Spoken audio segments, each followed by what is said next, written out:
Welcome everyone today to our workshop. It's the second installment in our our supporting your seniors series. So this is how to secure your first job. I see a few familiar faces, not only in here, but also on Zoom. So for those of you who know me, hello again. My name's Allie. I'm the Assistant Director of Student Engagement here at the Rose Hill Career Center. And to give those of you who don't know me a little bit of a backstory, so I'm actually also a Fordham Ram. I graduated from Fordham College of Lincoln Center back in 2020, notorious time. I graduated with degrees in English and French. Took a complete 180 turn. Once I graduated, I went into tech and pharmaceutical recruiting, working within first an agency setting, and then I worked in-house at a vertical farming startup, which was a lot of fun. I kind of fell into recruiting when I was in college. I was at first applying to a lot of research roles. That was a genuine interest I had. And then I ended up applying just randomly to one recruiting role at a legal recruiting boutique firm, and really enjoyed my experience there. And it kind of, was a launch pad for my career. And after about 2.5 years in recruiting, I came back here to pursue my MSW part-time, and I do that on the weekends, and then I am here full-time to be with all of you.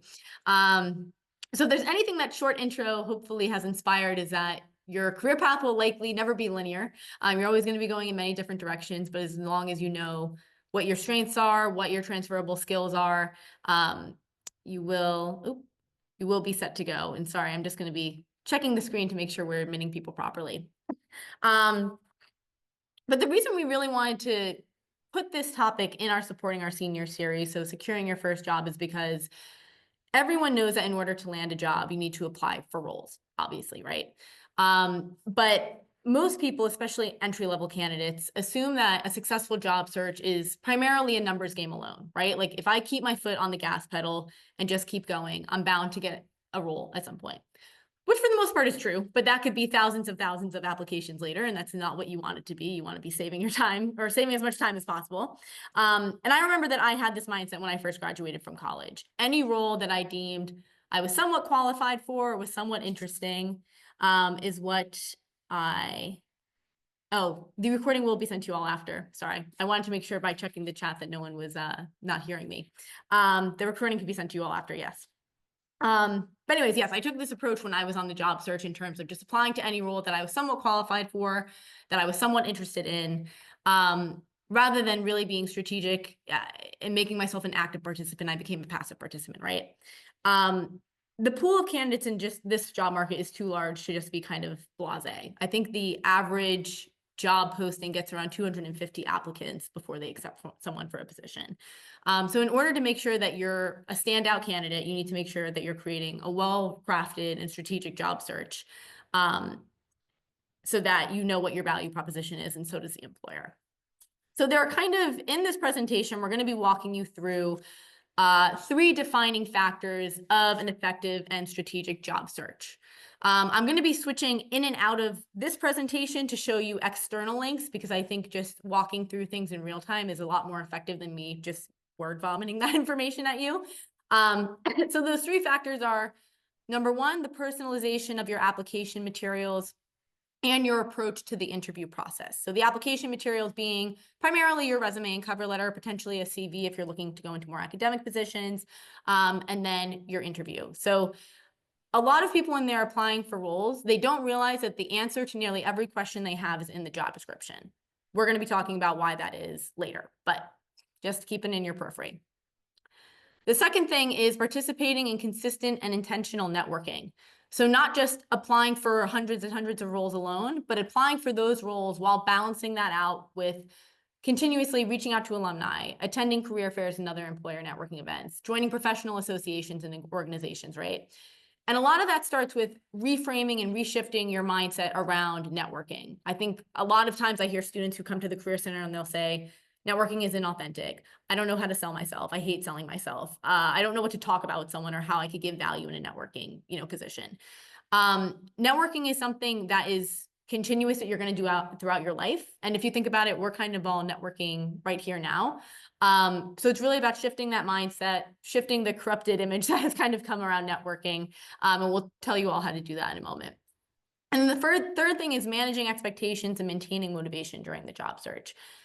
A lot of people don't know that on average, it takes 3 to 6 months for a college graduate to get a role. So that means if you're graduating in May, you could get a job in August to November, and that's completely normal. Most people assume that you have to walk down the aisle getting your diploma with a job already in hand, and that's not always the case.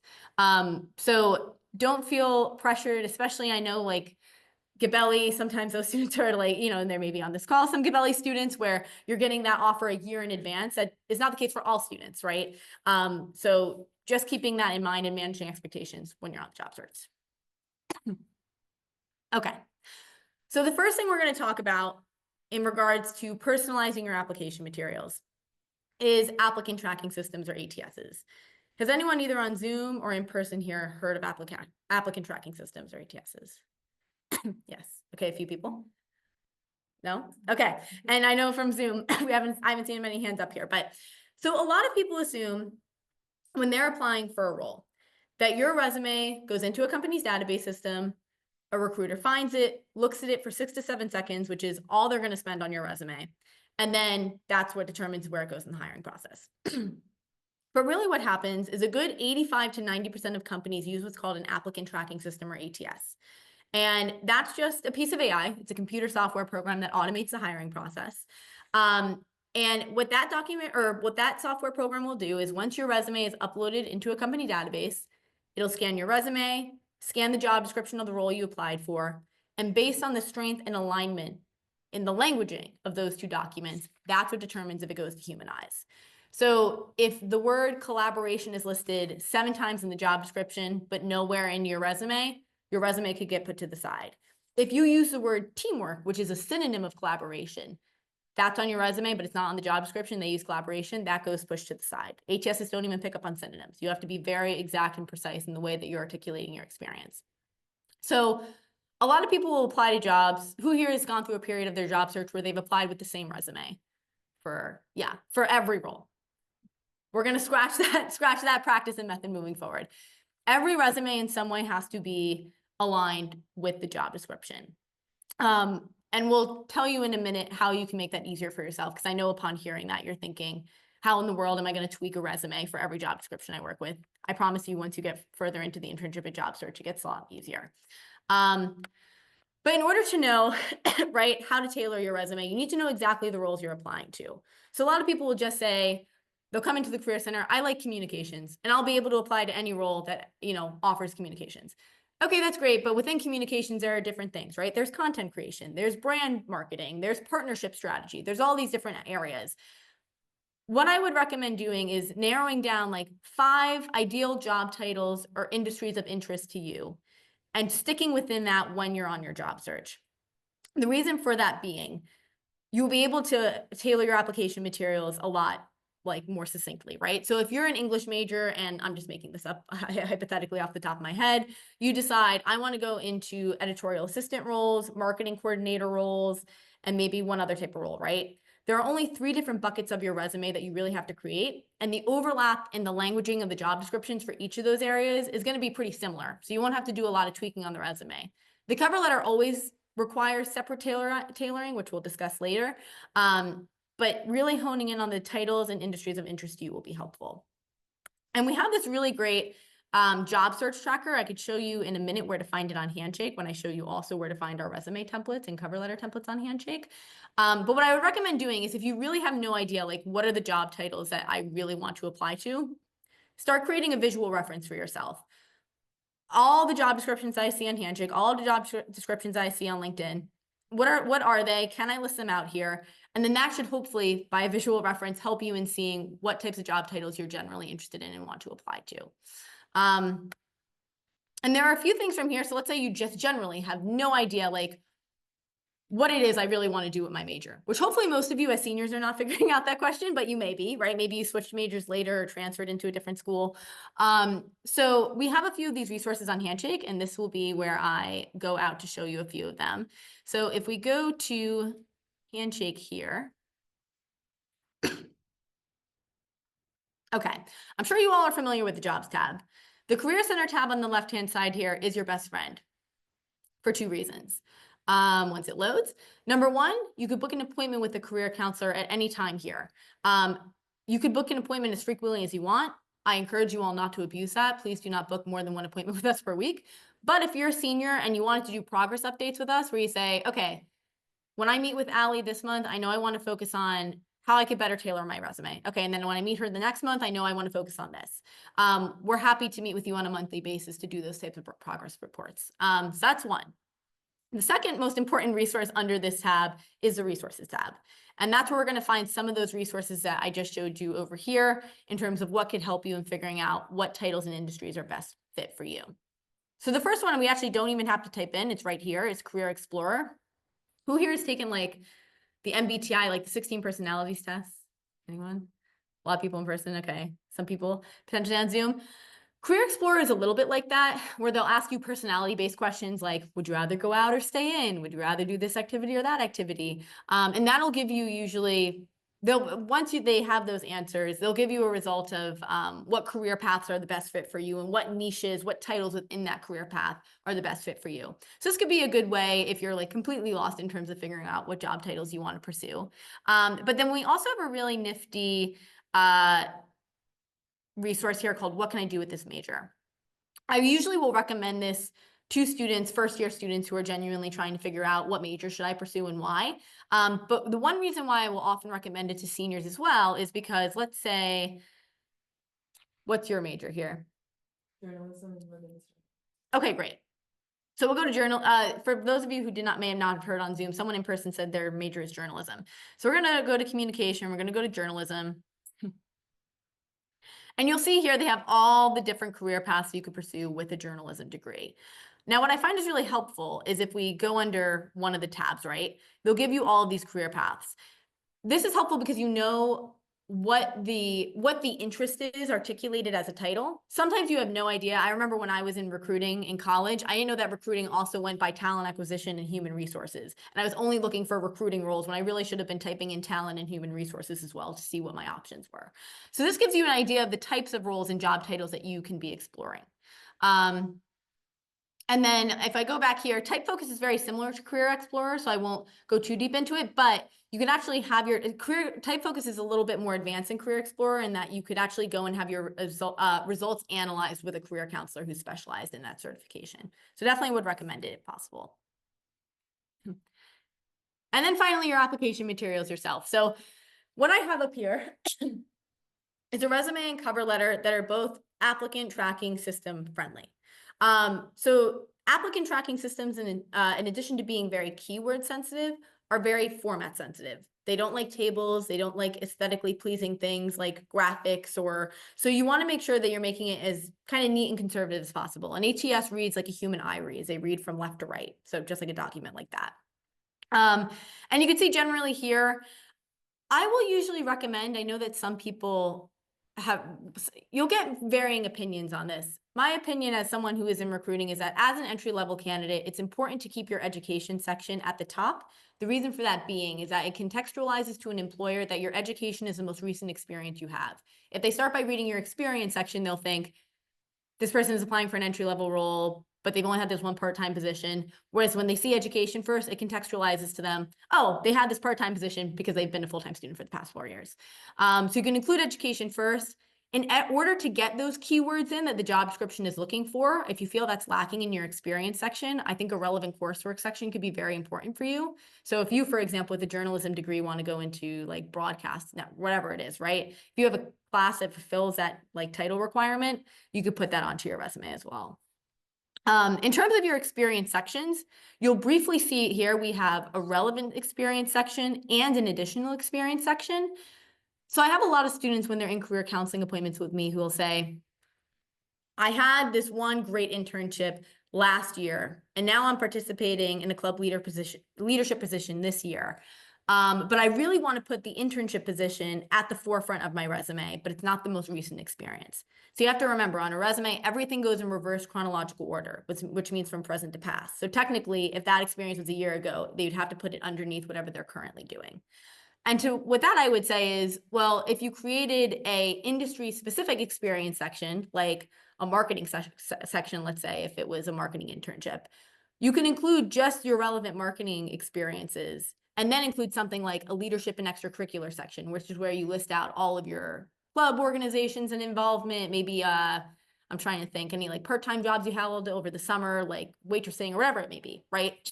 So you could choose to label and format the experience sections in a way that works best for you in your job search, and we'll get the most important and relevant information at the forefront for an employer. Obviously, at the bottom, you have skills, languages, interests. If someone here is more like STEM or technical, you could also include a specific like technical skills section. This is a little bit off topic, but something I would always recommend at the top of your resume, so at the header. And this is also would go for the header of your cover letter. In addition to your contact information, so the location, your phone number, email, etc., I would also put something like a LinkedIn. You could personalize your LinkedIn URL and or hyperlink your LinkedIn URL. And the reason for that is because once it does go past the ATS and go to Humanize, people love a visual reference. They're going to want to see what your face looks like. They're going to want to see your story in full, right? So adding your LinkedIn profile allows them to do that. And then if you have things, if you're like a visual arts student, like a portfolio, or again, a tech student, like a GitHub account, you could also hyperlink those things at the top of your resume as well. I want to pause here before I go a little bit into cover letters. Any questions about the resume piece there from anyone? And yes, go for it. Yeah, in the case of resume, I mean, I know it's a bit different for me because I'm trying to do computer science and the format is a bit different. Sure. Industry. But I guess I'm interested more.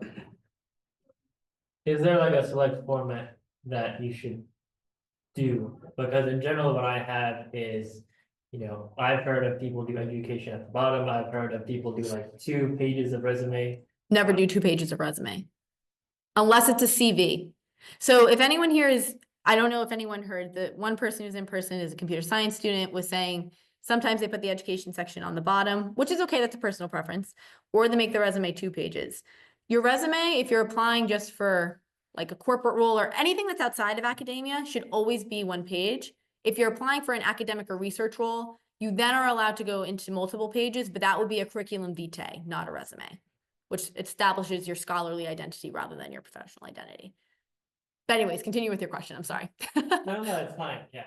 But really, I guess I was just wondering, like for your resume, how do you make sure that, like the specific qualifications that you have, that, when they're listed on like even if you don't have like the exact wordage that's listed on the job description, like how do you make sure that it's within your, resume? Like for instance, with computer science, Right. maybe they might list like an application or some coding languages Mhm. that maybe you're not familiar with. How do you make sure to get past like the tracking device, even if you Don't have that? Yeah. Okay, so the question was essentially, how do you get past an applicant tracking system barrier if you don't have all of the exact relevant keywords on the job description? Which is a great question. One, I would start with the basics of what you do have. So if you don't have the hard skills, for example, like you never learned Python within a class, but you do have the soft transferable skills like organization, attention to detail, whatever it is they list on the job description, focus on that and really milk that as much as you can.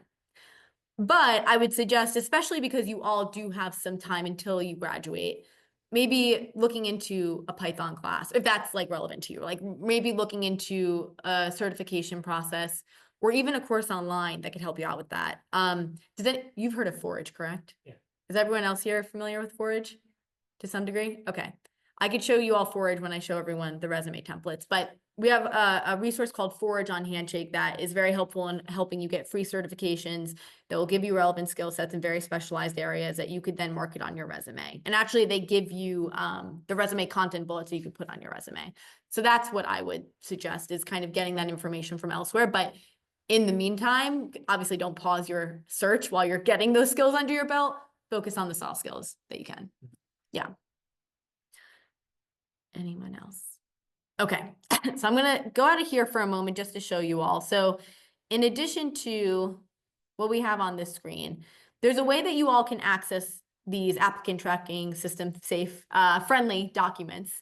So if you go again to the Career Center and the Career Center and then resources, that first resource that pops up here is our shared drive.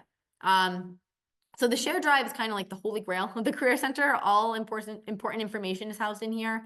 And you'll see we have sample resume templates. So all of these templates, again, follow very similar formatting, but we have some that are more specialized to specific majors. So we have like a creative production resume, a legal resume. And these are just to give you like inspiration and guidance in terms of the types of roles that you might want to include on a resume if you are applying for those types of positions. But then also within the shared drive, accidentally exited out of there. We also have in the corner here, sample cover letter folder. And within the sample cover letter folder, we also have a paragraph by paragraph breakdown of how to approach a cover letter. So a cover letter is very similar to your resume in terms of the header. You would also just include this additional information in terms of the company name and the mailing address. And then usually one common mistake I'll see on cover letters from students is that they'll make it a novel. And sometimes you have to kind of read the room of the company you're applying for. If you're a writing student who's applying for a publishing internship or a publishing role, maybe you do want to showcase your written communication skills in that way. But generally, recruiters and hiring managers, they don't have the time to read extensive cover letters. They really wanted to take up just like a third of the page, like 3 very brief paragraphs describing paragraph 1, introducing yourself. What are 3 skills that you have that resonate with the job description? Number 2, in that second paragraph, those skills you just mentioned, how have you developed or exercised them with the experiences that you currently have? And then number 3, finally, answering the why this particular company. If it's why Macmillan, what is your particular motivation for wanting to work at Macmillan as a publishing company specifically? And you could read into this in further detail. I know that most of you probably know resume and cover letter basics by now, so I didn't want to go too in depth. If you have questions afterwards, feel free to let me know. But I wanted to at least show you where these resources and materials are so that you can access them at any time. But going back to the presentation here, one other really fun resource that we have is called Big Interview. So if you want to obviously schedule an appointment with us to see how you're doing on like the resume and cover letter tailoring process, you can. However, we also recommend that you use sources like Big Interview, which has a resume AI tool. So basically what Big Interview does is if you upload your resume and upload a particular job description that you're working with, Big Interview will assess your resume like an ATS. So it'll rate it on the criteria of readability, credibility, and format. And it'll say specifically what you did well, what you need to change, just generally highlighting areas of improvement. And that's very helpful because Big Interview could say, this word or this phrase is mentioned X amount of times on the job description and it's nowhere in your resume. Here's maybe where you can consider incorporating it. So it's a nice guiding tool if you're not able to meet with one of us, that's accessible to you at any time. Yeah, will that work Yes. for cover letters too? You know what's interesting? I've never run a cover letter through it, but I think it is now advanced enough where it does use a cover letter. So you can try it out. It changes frequently though. Yes. Is there a cap on them you can do? Yes. The question was, is there a cap of how many resumes you could upload? So I think you get 5 a day, which I think is pretty generous because I mean, hopefully you're not applying to more than like 10 or so roles a day. Maybe you are, but it should be pretty helpful in that case. And then it resets every day. And Big Interview, so we have Big Interview. We also have JobScan here. JobScan is very similar to Big Interview, so I won't go into it too deeply, but it has the same functions. Okay, so we've talked about how to personalize your application materials. The process is very similar when you're entering the interview process. So a lot of people go into interviews and they start preparing for just the general questions that you should get, which you should, right? The tell me about yourself, the behavioral questions, like tell me about a time you had to work on a team to set an urgent deadline, right? But really in the same way that you're preparing your resume, you should be preparing your interview responses. So a lot of the times we'll have students who come in for mock interviews at the Career Center and they'll say, I just don't know how to prepare. And I was like, I'll tell you how I prepare. I'll take your resume. I take the job description you send me. I put them into ChatGPT. I say, on the basis of these 2 documents together, what are mock interview questions that highlight each skill in the job description? And you'll get a list of questions that relate to each skill. And from there, you have an idea of the types of skills that you will be asked about during the interview process. It was actually funny. I did a mock interview recently with a student where I took the questions from ChatGPT and he said, you know what's crazy? 2 of the questions you asked me were the ones that were asked in the interview. And I said, I bet you hiring managers are doing the same thing. But from there, then the question becomes, well, how do I actually answer a broad question like the one I just said, right? How do you work on a team to meet an urgent deadline? That's where the STAR method comes in. So when people are asked these like big, broad questions about a big, broad skill set, right? Usually they'll start going on a tangent. They'll think of what teamwork experiences have I had over the course of my entire life from 5 to 20. And that's not what they want to hear, right, in an interview. They want a concise 3 to 4 minute answer. And the STAR method is a nice formula that helps you to confine that answer, right? So it's an acronym. It stands for S, the situation, T, the task, A, action, and R, result. So let's say I was someone who is answering the question, tell me about a time you had to work on a team to meet an urgent deadline. A situation could be, I'm the marketing coordinator for the Fordham Dance Marathon, and a situation or an issue that came to my attention is that students don't know when our meetings are, and they want to join the club, but they don't know anything about the club. We're not well publicized, okay? That's the situation, right? That's the issue. The task and action, I would say, I don't know why they create task and action separately. I would say they're pretty interchangeable. The task that I need to then figure out is, how do I bolster engagement with our club? That's a task. The actions that I take are that I create a new marketing strategy by collaborating with our team. I collaborate with different faculty members and administrators in order to make sure that marketing strategy is distributed to students. And what is the result? The result is that we were able to get 500 new members on social media and drive club, attendance by 20%, right? So you could see there, I mean, that was far more rushed, and that definitely wasn't 3 to 4 minutes, but you want to break it down in that way. So after you have an idea of what are the questions I have to answer, I would create just a bullet for each piece, STAR, of how you would answer that question based on your own experiences.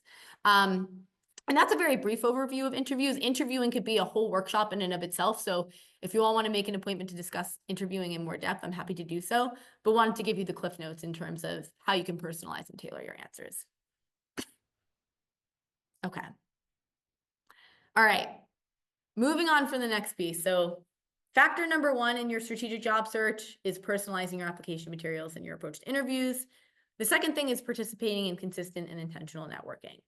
So like I mentioned before, networking is not a one and done deal. You don't just, I think the biggest misconception about networking, and the reason it's so intimidating and people hate it so much, is because I'm gonna get on the phone with this person. They're either gonna tell me they have an internship and job opportunity for me or they don't. And then it ends there if they don't have that for me. You never know who people are connected to and when roles will open up at the companies they work at. And for that reason, you want to make sure that that connection is continuous and that you nurture it and foster it over time. So we have a lot of different, and I think it's unknown to students that we have so many different networking platforms here at Fordham. One of the most obvious ones is on Handshake. If you go to our events tab, you could see we have career fairs. So we have 2 remaining career fairs for the semester. One's our arts, media, and marketing fair on Thursday. We have a social impact and sustainability fair for people who are interested in kind of the nonprofit or legal government agency space next week on Wednesday. But we also have events like alumni panels, employer networking events. We have an event on Wednesday with people who are in digital media and entertainment. So we have someone from Netflix coming, someone from ESPN. So we have these events all the time. You just need to know where to look for them. So number 1 is Handshake. But more importantly, and this is where we get to the fun stuff, we have a lot of networking platforms through our like Rams Helping Rams / Ram Connect network. So who here has a Ram Connect profile? Oh, lovely. Okay, most of you know how to use Ram Connect. Anyone on Zoom have Ram Connect or know how to use it? Maybe? Okay, well, I will give you all a brief run through if you have not used Ram Connect yet or know much about it. But on Ram Connect, so once you register for Ram Connect, you get access to a community of mentors who have volunteered to be a part of this site. Now, the reason why this is important is because you could do virtual networking on something like Handshake or LinkedIn or any job board, right? But primarily the people who are available on Handshake or LinkedIn or other job boards, mostly the people who are using those sites actively are either recruiters or people on the job hunt. People who are stably and happily in their careers are not searching on LinkedIn every day, right? So this gives you an outlet of people who are kind of constantly on the site. So let's say, for example, you're interested in watching, we'll crowdsource. What's your major, or what type of industries are you interested in, I should say? Math, econ. Math and econ? Okay. Do you have any are you interested in like finance, the financial services industry? Sure. Yeah. Okay, great. We have someone who's interested in financial services industry. So you could source for mentors in a few ways. One, you could do it by industry, which I think is the best way to do it because it's the most broad search you could get. And you have all these people that come up. You'll see here, if someone has a lightning bolt next to their profile, that means that they were either active this month or that they have a certain time frame that they've indicated to students that they'll respond on. So here you have this person who responds within a day. So this person, let's say we're interested in connecting with Peter. So Peter was a 2001 grad, studied urban studies. He works at JP Morgan. He responds within a day, which is great for all of our financial services people in the room. And if we scroll down, we could see, well, actually, all right, I'm sorry. I'm going to abandon Peter's profile, but only for one reason, which is that I would like to see someone who has, okay, we're going to go to Dominique for really quick. And the reason why I want to go to Dominique is because she has a built-out profile. So you could see that Dominique has an About Me section. We learned a little bit about her. We can see the exact areas of expertise she's willing to help students with. So she's willing to help students with things like personal branding, preparing for interviews, maybe if you're interested in grad school, talking about grad school, and then you could scroll down and see her entire, experience profile here. But what we could do from here is we can message Dominique and we could say, hi, I'm a current, Fordham Ram. I wanted to connect with you as I am a graduating senior. I'm really interested in your role at, let's see where she currently works, at Amex. And I'd love to learn more about how you entered the industry, how you found success in the field, and what advice you would have for a student who's currently, in entering the job force. And from there, you could connect with Dominique. She could tell you about her experience. You could get some good and valuable information about maybe what you didn't know before about applying to Amex. But then also what you do is you set yourself in a good position where even if a position is not open now at Amex, if 3 months down the line, when you are about to graduate, something does come up, someone within the company has your resume and you just forward it to the hiring team rather than you going through an extensive and laborious, application process. So again, you could do this filtering by industry. If again, you're someone who's more in an exploratory state where you don't know what to do with your major, you could see what people currently are doing with your major and get an idea of those types of companies, which is one way that I like to source around. And you could even do other things. Now, what I find is really interesting is you could actually see like who is a part of a club that I'm currently in. You could see where those members have gone. So all very fun stuff. So that's the communities tab. So I know you all the people here have been a part of the communities tab. Does anyone know about the jobs tab? We have one? Okay. Jobs tab. So if we go to Connect, that's community. If we go to career and jobs, Ram Connect has it's a centralized source where it'll pull from different job boards across the internet. So Indeed, LinkedIn, etc. It doesn't pull from Handshake, I don't believe. But what Ram Connect will do, if it ever loads for us here, let's just wait a moment. Load again. Oh, Fordham Wi-Fi has decided not to like this today. Okay. While it's loading, I will explain what the job board does. Basically, let's say that they have a position open for a budget analyst, right? They have that on Ram Connect. We talked about before the importance of simultaneously applying for jobs and connecting with people who have that job title or in that company. Ram Connect will, on that job posting, give you a profile or a list of profiles of people on the network who have that job title or work at that company. So you could actually reach out to them in real time and say, hey, I'm interested in applying to this, position at your company. Would you mind reviewing my application materials in advance and telling me how I can improve them before I officially apply? Bam, you already have someone like a second pair of eyes to look at things. I wish it would download so you could see, but it looks the same way that Handshake or LinkedIn does, where you have the job postings and then you have the apply button, but then you also have the name of the profile of the person you could reach out to. So that's a little bit about Ram Connect. Let's say that you find someone on Ram Connect and they're not answering, which would be weird, but let's say it happens. It sometimes doesn't happen. Another really great resource that we have is called Forever Fordham. Is anyone here familiar with this resource? Okay. So with Forever Fordham, you have, let me see if I can find it, an alumni directory. And let's say that I wanted to look up, if I log in here, hopefully it'll let me in. I wanted to look up an alum and see what their email was so that I can get in touch with them if I can't get in touch with them on Ram Connect or another job board. I'm just going to type in someone who is my colleague, who I know went here, and hopefully her email and information. Yes. So we'll see Brittany Perez, right? She went to Fordham, graduated in 2020 or 2021. We have her Fordham email. Okay, so this is interesting. We just have Brittany's Fordham email, but that could be because she also works here at the moment. But usually people, if they'll give their Fordham email upon graduating, and then either their personal mail, like their Gmail, or their company email at the company that they're going to. So this is very helpful if you're trying to get in touch with someone of interest, and you can't find their contact information elsewhere. So you can always go to Forever Fordham, the alumni tab. The other thing you could do with Forever Fordham, and let me go back really quick here,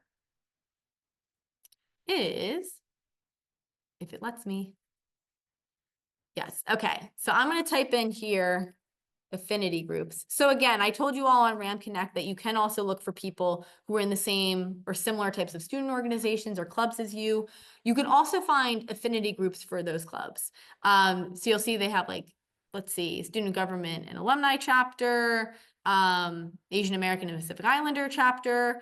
And within these chapters, obviously these chapters will host events that are relevant to what they did at Fordham, but I actually went and to source alumni, like, let's see, where's the tech alumni, if I could find it. Yes, so I recently had an event where I was looking for 2 people to come in and present on technical resumes and interviewing. I found the 2 co-founders here, Michael and James. Michael works at Amex as a software engineer. James works for the US Census Bureau as a statistician. They both came in and presented. We had a panel 2 weeks ago where all of our panelists nearly were from this board and were able to talk about their career journeys, which was really cool. So this is another great source where you could find people where you have a mutual bond and common ground, which I think makes networking a little bit more comfortable and relieving. But then you could also ask them about where they are and where they ended up. So those are those 2 resources. And I know I'm jumping around on the screen here. Another resource, so I'm going to dive into LinkedIn a bit just because that's the next slide that we have here. So the one thing that you could keep in mind when it comes to LinkedIn is we do have a Fordham Career Center LinkedIn page, which I could actually, for those of you on the Zoom call right now, let me see if, once I stop sharing my screen later, I could send this to you all in the chat box. Don't let me forget it. But here is where our employer partners will post about their upcoming events, where we'll post about upcoming internships. So this is a panel I did recently that I posted about. So you see, this is my boss. She posted about summer internships with Stephen Colbert. We'll post about things that we find and that our employers find. So this is a good way to just find other opportunities without having to search for them. That's a Fordham Career Center LinkedIn page. But then in addition to that, something else I want to show you all is how you can network with people on here. So let's say, let's go to Fordham University.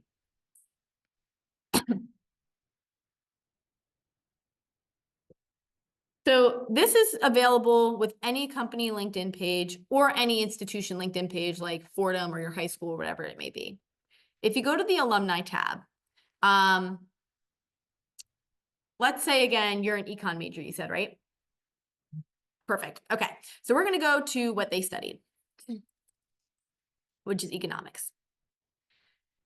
And then obviously you don't want to necessarily find people who are currently at Fordham. I mean, maybe you do. It's always good to network with peers. But if you're looking for someone who's been in the workforce for a few years, you could say the start and end year that they were at Fordham. And you could scroll down and see what people are doing with an economics degree. And you could try to reach out to them, see if they have anything at their companies, see if they're just open to talking with you about the possibilities. You could even do this. So that's just filtering by what they studied. If you also wanted to take that off, and let's say you're interested in, what's a company here that someone's like very passionate about, recently applied to a job for? Anyone? Sure, like Addicts Inc. What is it called? Like ATTIX. ATTIX? Inc. Okay. That sounds like a smaller organization. Yeah, that might not come. But let's see if there's something else. Well, Google, yes. If you did something like Google, a lot of names would probably come up because they're a very vast company. But even if we did something smaller, like, let's say, I'm trying to think. Let's try Patagonia. That's a company, right? The brand. Yeah, 15 people. Okay, so people who work at Patagonia, right? Any company or job title you could also put in and see who currently works there and what they do, and if you want to connect with them. You could also do this in the reverse. So let's say that we're interested in the company, let's see, let's say I want to work at Aldi. Oh, in Australia. No, we don't want to do that though. We want to do USA. So we can do this in the reverse by going to a company website, going to people, and then looking up Fordham from there and seeing what Fordham alumni come up and who we want to connect with. It looks like for this one, we only have one person, but it really depends on the company who comes up. Who here actually I just kind of dove into LinkedIn without asking this, but who here has a LinkedIn profile? Let's start with that. Okay. Everyone in person, Zoom people, I'm going to hope you all do too. How many people feel confident in their LinkedIn profile? Some, we're getting like, yeah, maybe. What are you the least confident in about or what questions do you have about LinkedIn? People on Zoom as well, if you would like to jump in, please feel free. Yeah. Yeah, I mean, I guess for LinkedIn, something I've been curious about is like how much should you post or should you post at all? Because some people are very active, some people not at all. That's a great question. So how often should you post? I think it doesn't necessarily have to be, because I'll be transparent in saying this, right? I was in recruiting. I know the importance of a LinkedIn profile. I now talk about LinkedIn extensively with students in career counseling. I'm not someone who's very social media savvy, and I'm not someone who kind of likes to talk about things in that manner on social media. I don't think it's a matter of how frequently you post, but how frequently you interact with content on LinkedIn. So even if you're not posting, although I definitely would encourage you, if you're trying to communicate to an employer what is valuable to you, what accomplishments you've had at Fordham, like if you, for example, put on an event with a club, post about it on LinkedIn if you have that information. But even if you're just interacting with content in terms of reposting what someone else has to say or commenting on a network's connection, right? Or on your contacts photo or whatever it may be. That's a way that you could actually keep networking going. So after you have that call with that one person that you found on LinkedIn or Ram Connect, maybe comment on their posts every once in a while, or send them an article via LinkedIn that you think would be relevant or is interesting to them. That's the way they could keep it going from there. So I would say you should get a few posts out, but if you're not someone who wants to make it a weekly schedule, just make sure you're interacting with LinkedIn. Yeah. Oh, we have another question in the chat box. Let's see. I feel like this is a comment from the chat box. I feel like my profile feels very bare. Hard to figure out what should be on there other than what's on my resume. Okay, that's a great question. So let's go to the LinkedIn profile. So believe it or not, I would say the 3 most important things about your LinkedIn profile, those do not include your experience section. The experience section is great. And you really don't have to make the experience section anything more than your resume. The thing that's nice about LinkedIn is that you're not confined to a page like you are your resume. So if you want to be more extensive in your content bullets and highlight other skills that you aren't able to highlight on your resume, you can. But I would say the most important aspects of your LinkedIn profile are your headshot. I think you're like 5 times more likely to have your profile viewed if you have a headshot. So headshot and banner, which a lot of people don't put a lot of time in. So put time into that. Your headline and the about section. The reason why your headline is so important is because if I'm a recruiter and I'm recruiting for, let's say, a software engineering role, which I once did at a time, I would type in software engineer, go to people, filter by the location of New York, and whoever has the title software engineer or some iteration of that title in their headline is who I'm clicking on and who I'm going to reach out to. So I find that a lot of Fordham students make the mistake of making a headline that's very to the point, like recent grad from Fordham, economics major at Fordham. One, that doesn't trigger the algorithm in any way because there are no keywords there that are matching the job description.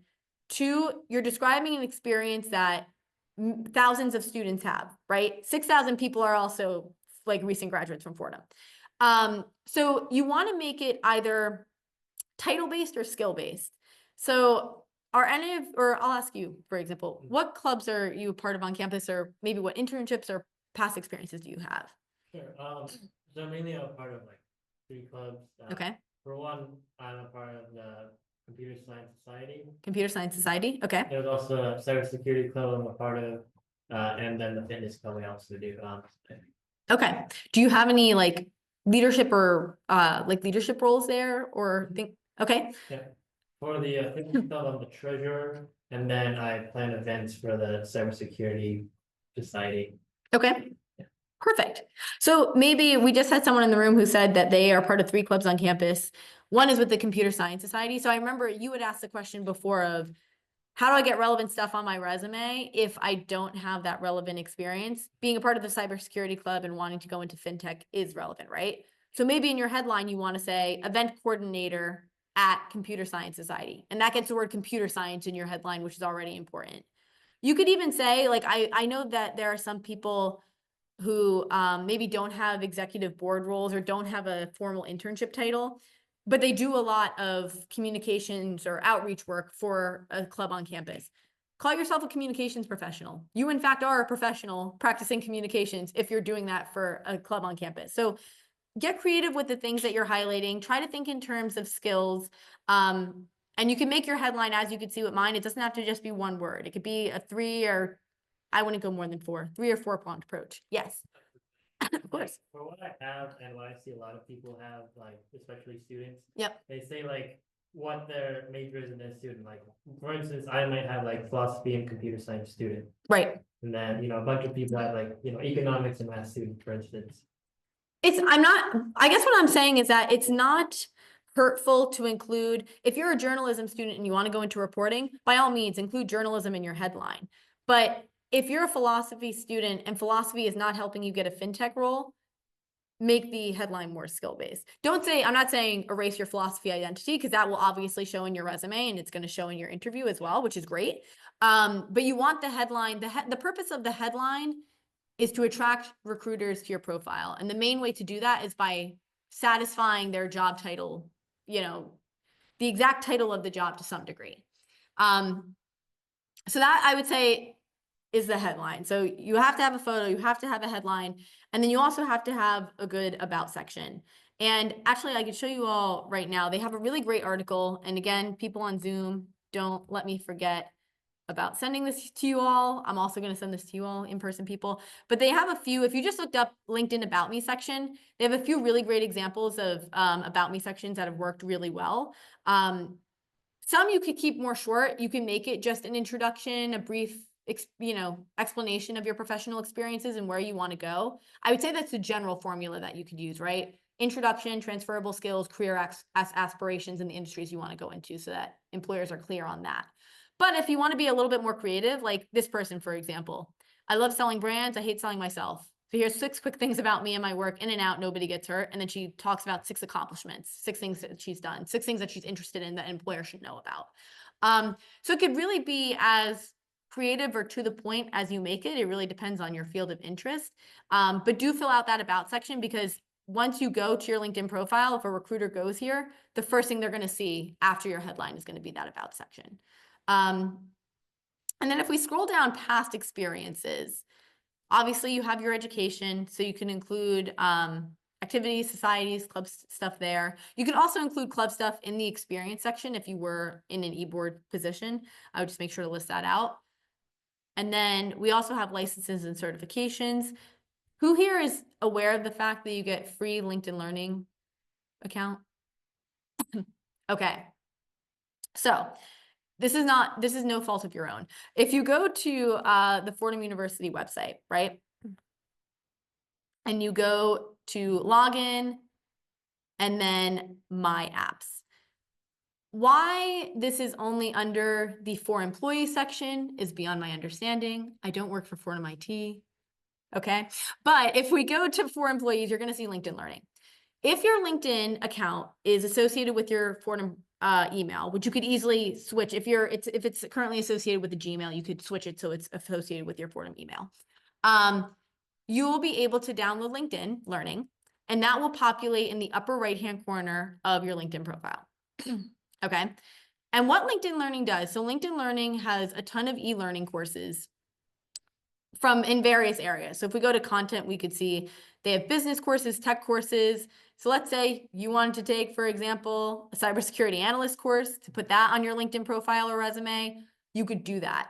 And once you take that course, and you'll see I've done one on workshop facilitation, since I am a workshop facilitator, that'll populate on your LinkedIn profile. This is something that could also go on your resume, okay? And let's say for example, you're also interested in, I don't know, let's say you're in graphic design, digital media, and emerging technology.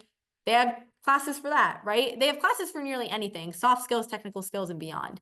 So I definitely use this to your advantage. You usually have to pay for it premium once you graduate from Fordham, but you have it for free right now. So use it while you can. And I think that's it. I mean, mainly to answer that last question from the chat box, which was how do I make it less bare? Focus on those first 3 criteria, and then anything else is really just from your resume. The one other thing I would definitely recommend is once you add a skill, so you could actually add or attach skills to your experiences, those skills will populate at the bottom of your LinkedIn profile, and you can receive endorsements on those skills from anyone. So if I wanted to endorse Olivia on her communication skills, I could go to her profile, hit endorse, and there's someone who could speak to Olivia's communication skills, right? Endorsements are different than recommendations. And I'm trying to see if I can find an endorsement just so you could see what it all looks like. Let's see. Okay, public speaking, right? I have 2 people, probably people at the Career Center, or people I've worked with at past companies, who have endorsed me for that skill. So an employer can see that when they go to see your entire skill set. A recommendation you can get from someone else, right? Whether that be an employer, a past supervisor. That's something though where you have to actually ask, you'll see, ask for a recommendation and put their name in and give them a request message. I would say recommendations are obviously more heavily weighted than endorsements. So it's good to start collecting those now if you can. And also anyone who serves as a recommendation, in that request message, you could say, hey, do you also want to serve as a reference letter for me when I'm on the job search? It's a great way to get a 2 and done, deal in terms of bolstering your LinkedIn profile and then getting some references when you're on the job search. Yes. For the recommendations, do they like write you a letter or does it just kind of show up on your profile? No, so yeah, that was a great question. So one of the questions was for the recommendations on LinkedIn, do they write you a whole letter or does it show on your LinkedIn profile? It just shows on your LinkedIn profile. So if we scroll, this is my boss's, and if you scroll to the bottom, she has like 20 plus years in career services. You'll see she has a ton from past institutions she's worked at. This looks like a letter, to be fair. But they usually aren't letters. They're usually like a nice little paragraph. But what I was saying is that if because you have to make a formal request to ask for the recommendation to begin with, you could in that request say, I'm actively on the job search. Would you, as my former supervisor, former professor, want to serve as a reference for me? Like where I could ask you once I do get a job offer, if you could call my employer, write a letter for my employer, etc. Because a lot of people do scramble for that last minute and you don't want to scramble on that last minute. You want to make sure you're doing that in advance. But I think that's the general notes of LinkedIn. Any more LinkedIn questions from the Zoom people? Because I know that I only answered that one, which I hope got that answer correct. We're good there? Okay, beautiful. So we're going to exit out of LinkedIn for a moment, exit out of this.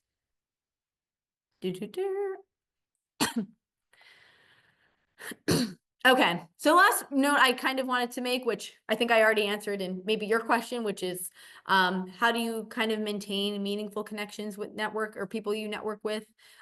Making regular check-ins. A site like LinkedIn makes regular check-ins really easy, whether it be commenting on their post, sending them a direct message, but it could even be if you have their email or phone number, just emailing them when it's their birthday, when it's a holiday, when it's a long weekend to say that you wish them well. That's a way that you can make a regular check-in. A regular check-in doesn't have to be a whole other conversation, right? If you're not in a place in your job search where you have to pick their brain again, that's okay. You don't have to force that. But just making sure that you're still at the top of their mind is a way that you could do that. Sharing relevant content, I know that we talked about, but then finally offering help, right? If they're in a position where maybe they need an intern for something, you're not willing to take that position, you could say, well, I do know another classmate who'd happily help you out with that. Or, oh, you're looking for that resource. I do X type of research and I'd love to help you research that. Don't think that you can't add value anywhere because you haven't been in the workforce, because you don't fully have a degree yet. You absolutely can. And anywhere where you could see a pocket or a gap to help, you should offer it. Yes. Now, also for LinkedIn, I know there's a limit in terms of like, Outreach. yeah. Yeah. People you can, outreach and there's a messaging thing. Do you recommend like buying LinkedIn Pro or I think it's $80? Yeah, that's a good question. So the question was if you do have a limit on LinkedIn as to how many people you can reach out to per month, and should you invest in LinkedIn Premium? Yeah, here's my 2 cents. I've never seen LinkedIn Premium hurt, but I also don't think that, I think that the resources you have through Fordham in terms of RAM Connect, the fact that the Career Center is a lifelong service, if you want to come here, we have recent alum all the time who come to our career fairs and events. I think there are plenty of networking opportunities that you could get through Fordham specific platforms and resources that mean you don't have to go, searching around for these people on LinkedIn. So I think it's a personal preference and it depends what's accessible to you in terms of if you want to get LinkedIn Premium. But I've seen a lot of people successfully navigate the job search without it. But it is kind of fun. I mean, I was a recruiter. I had LinkedIn Premium. It's so cool to get to just message people endlessly and see their profile without them knowing. It's a great time. But that was on someone else's dollar when I was doing that. So it's a personal preference, really, personal choice. But good question.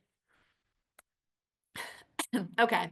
So finally, like I mentioned earlier, third factor in creating a strategic job search and effective job search is managing expectations and motivation during the job search.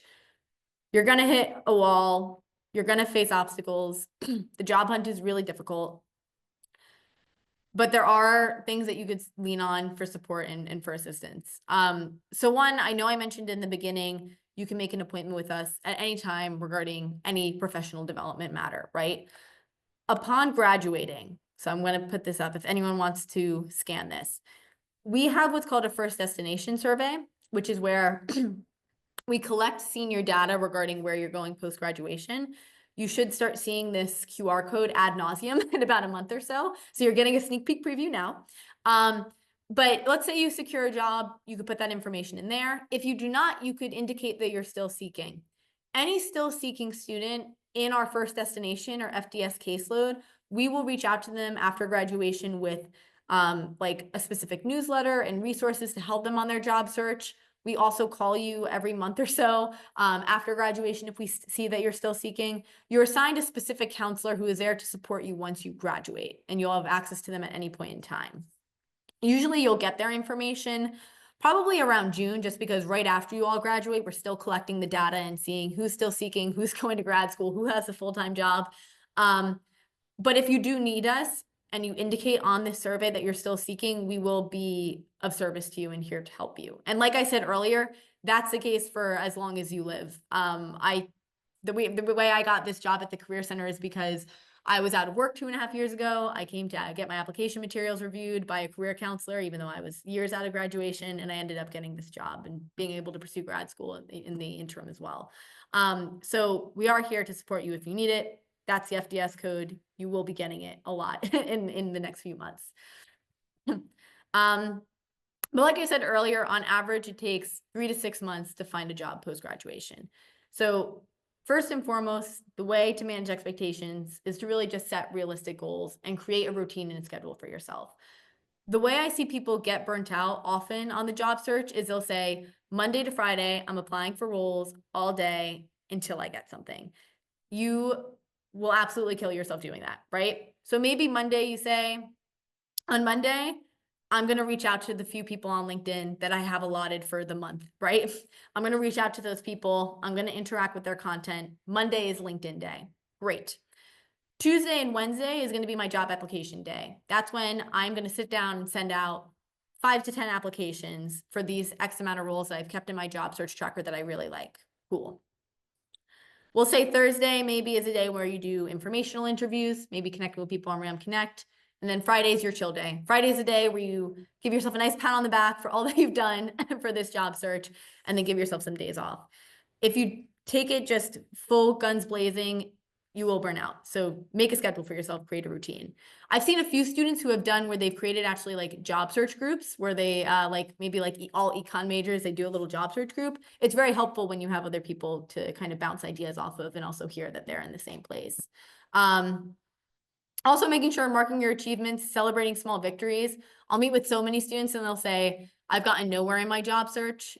And then I'll say, well, what have you been doing the past 5 months? And they will say, well, I had a few phone screens and I connected with this person. I'm like, okay, well, that's progress, right? You're not doing absolutely nothing. So if you get even that first round interview or you hear back from someone, even if it's a no, to get a rejection from an employer, you're going to learn when you're on the job search is such a good feeling because so many people won't get back to you. So if you even just get one door that you're able to close, that'll feel good. If you get one phone screen, that'll feel good. Mark it down. Keep a little journal for yourself. Finally, though, and I know I mentioned this earlier, but don't make the job search your full-time job. And what I mean by this is not only just creating a routine for yourself. I meet with so many students who have said, I've been out of work since May and I still don't have a job and I've done nothing since. Get a part-time job. If it's working at IHOP, if it's working at wherever it is, get a part-time job, do a certification course, something to that nature. Employers really like to see that you're trying to keep yourself busy in that period of unemployment that you may have. I had one student who, actually I have two success stories that I could talk about. Number one is a student who was a marketing student, and she decided she was having a few struggles on her job search when she first graduated, and she said, I'm going to do a program. I think it was called Co-op Careers. It was a free program where they do professional development activities with people who are looking to go into digital media and marketing. And it was a year-long program, or maybe it wasn't a year long. I think it was like 6 months. She met with them 2 to 3 times a week. So that was 2 to 3 days where she was getting out of the house. The other 2 days she dedicated to her job search. She got an offer from IPG Health and Havas out of that. She couldn't find a job for months, and she went to this program and found 2 opportunities from some of the greatest, communications agencies in the world. So that was one. I had another student who I met with last year, was gung-ho on a full-time job. Couldn't find a full-time job, but found a fall internship at Comedy Central. And I said, just go for it. Why not? Now they work at SiriusXM because they took that internship at Comedy Central. So if the job search isn't originally what you expect of it, pivot, give yourself time, get yourself involved in other things. It will come your way eventually, I promise. And finally, in order to maintain motivation during the job search, so this is our job search dashboard. It's what we offer to all seniors. We're probably going to be, this is from last year, so we're probably going to be editing and bolstering this for you all, your class when you graduate. But you'll see we have a few things here. Job application tracker, 30-day job search checklist. This has kind of all the important information that, like, in resources I just word vomited to you all about. But it also has fun files. So they have smile file. We have wacky videos in here, funny quotes, positive quotes, wellness tips for the job search. So you'll have access to this. I'm going to try to send this presentation in the form of a PDF afterwards, and hopefully it gets through to you all. But make sure you look around here and engage with the fun files in addition to the real serious files.